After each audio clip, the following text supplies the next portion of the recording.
সবুজ পাহাড় আর নীল আকাশে ঘেরা এক ছোট্ট গ্রামে থাকত রাহিম নামে এক রাখাল ছেলে। তার কাজ ছিল প্রতিদিন গ্রামের ভেড়াগুলো পাহাড়ের ঢালে নিয়ে গিয়ে ঘাস খাওয়ানো। কিন্তু একা একা সারাদিন বসে থাকতে থাকতে রাহিম খুব বিরক্ত হয়ে যেত। একদিন সে মজা করার জন্য চিৎকার করে উঠল, বাঁচাও, নেকড়ে এসেছে, নেকড়ে এসেছে! গ্রামের মানুষ দৌড়ে লাঠি নিয়ে পাহাড়ে উঠে এলো, কিন্তু এসে দেখে কোথাও কোনো নেকড়ে নেই। রাহিম হেসে গড়াগড়ি খাচ্ছে। সবাই খুব রাগ করে ফিরে গেল।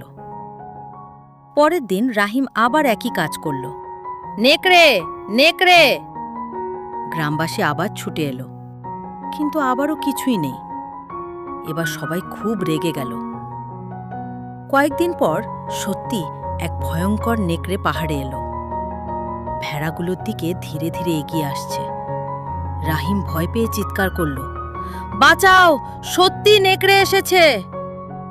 কিন্তু এবার কেউ আর এলো না। সবাই ভাবল রাহিম আবার মজা করছে। নেকড়ে ভেড়াগুলো নিয়ে পালিয়ে গেল। রাহিম কান্না করে বুঝল যে বারবার মিথ্যা বলে সত্য বললেও কেউ বিশ্বাস করে না।